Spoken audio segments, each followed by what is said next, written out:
Mga sangkay, meron pong isang viral na post ngayon sa social media, ang paikot-ikot, no? At ang dami pong nagkokomento.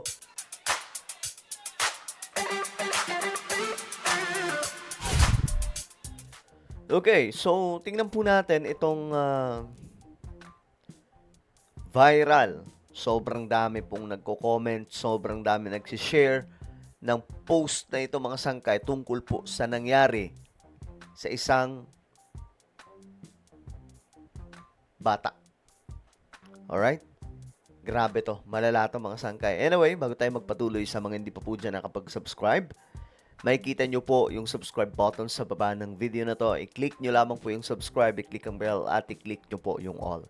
Sa mga nanonood po sa Facebook, i-follow nyo po yung ating Facebook page.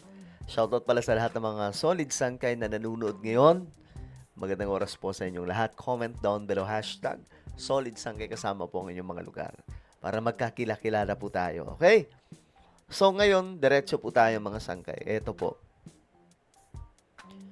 Ito yung post na paikot-ikot ngayon sa social media.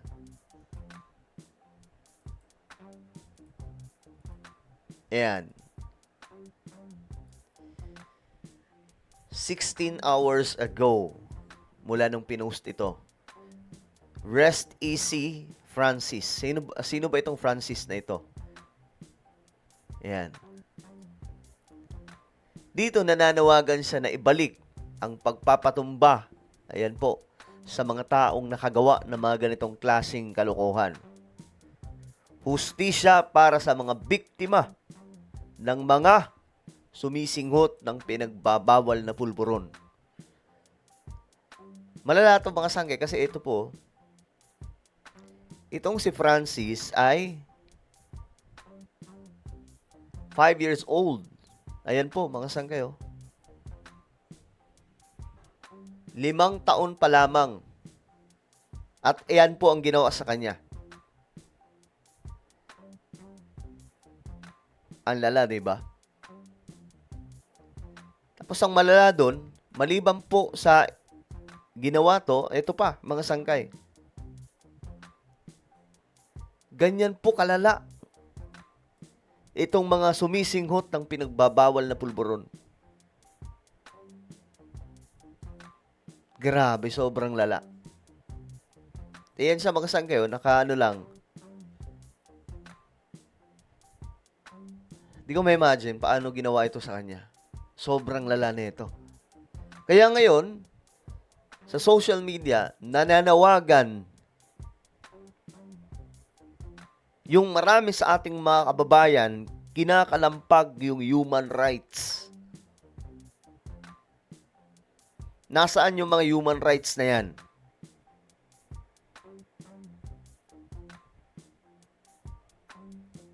Diba, lagi nilang sinisigaw, human rights eh.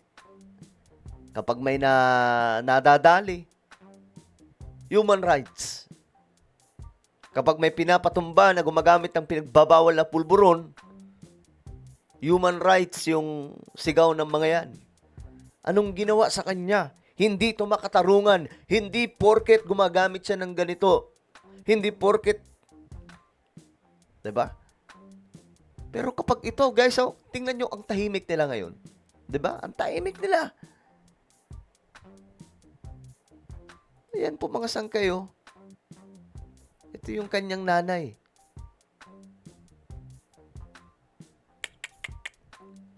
Wawa, no. Ayan po siya, oh. Oh my goodness. Ay, nako po. Oh, ang tanong dyan, asan sila Risa Hontiveros? Diba? Wala eh. Saan sila busy ngayon? Pangako Francis, sabi po dito, mga sangkay, hindi kami titigil sa paglaban. Ito yung komento ng mga kababayan natin. Basahin lang po natin, mga sangkay. Dito wala po tayong pinapanigan kasi naging political na to eh. Pero basahin lang po natin. Ito, mga nagko-comment, mostly mga DDS, no?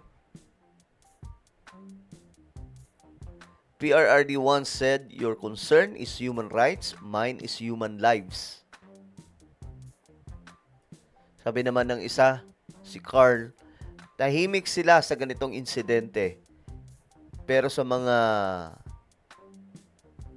gumagamit ng pulburon na napatumba, maiingay sila. Diyos na bahala sa inyo. Ngayon sinasabi ko mga sangkay, no? Itong mga nasa human rights, kapag ka yung mga gumagamit, yung napapatumba, ang iingay. Magpapapreskon pa yan. Diba? Magpapapreskon pa sila. Pero kapag itong mga gumagamit ng pinagbabawal na pulburon, ang nakapaminsala, may napatumba, kita nyo ang tatahimik ng mga lokong yan. Diba?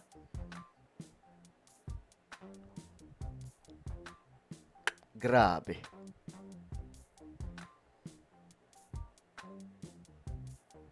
Kung ako sa mga Duterte, wag na tumakbo sa Davao na lang sila kasi mga taga Manila, di nila deserve ang Duterte mamuno. Kaya laging dauto ng mga Duterte. Hanap tayo ng magandang comment. Ay, ito. International Criminal Court, ICC, look at this.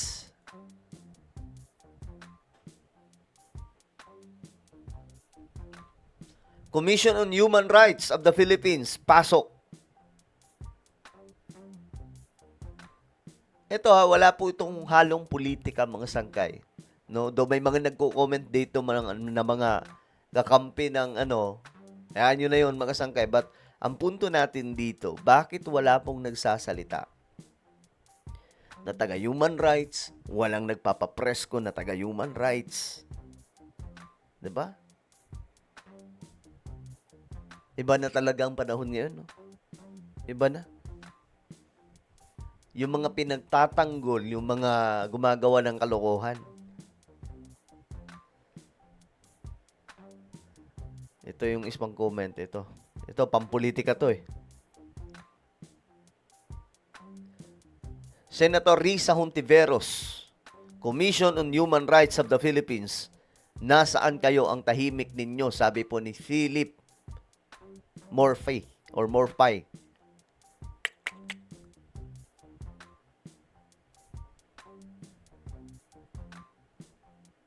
Grabe. Nasaan na yang mayayabang na human rights na yan? Kita niyo? Well, mga sangkay, grabe to. Sana tulungan to ng mga senador. Kasi alam nyo to be honest, mga sangkay,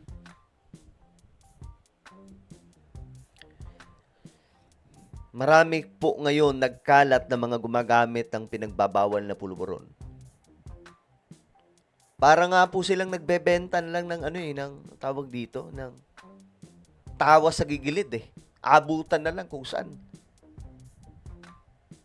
Ibang klase. Kaya sana yung kapulisan natin, paigtingin po talaga yung pasukin nila yung mga eskinita. Ang dami po ngayon, as in sobrang dami. Ang lala po talaga. Kaya nga minsan natatakot na rin po ako lumabas o pumasok sa mga, especially yung mga delikadong mga lugar, mga sangkay. Meron po talaga mga delikadong lugar. Pag mga subdivision, medyo okay pa yan. Pero pag lumabas ka na, tapos mapunta ka sa isang delikadong lugar, tapos mapagkamalan ka na spy o kung yayariin ka talaga sa loob. Ganun po ngayon. Grabe, no? Kawawa. Kawawa to. So, naway mabigyan po ito ng hustisya. Grabe. Ako, agree ako dito. Ibalik po ito. Ibalik po. Kasi hindi titino ang mga yan hanggat di binabalik yan. Kahit paano kapag mayroon pong batas na ganyan o parusa na ganyan, natatakot itong mga ito na gumawa ng kalokohan. Nang ganong kalala. Grabe. Well, ano po ang inyong opinion? Comment down below. Meron tayong YouTube channel. Ito po ay Sanctay Revelation. Hanapin nyo po ito sa YouTube. Ngayon din, kapag nakita nyo na, i-click nyo po yung subscribe, i-click ang bell, at i-click nyo po yung all. Alright, so ako na po ay magpapaalam. Mag-iingat pong lahat. God bless everyone.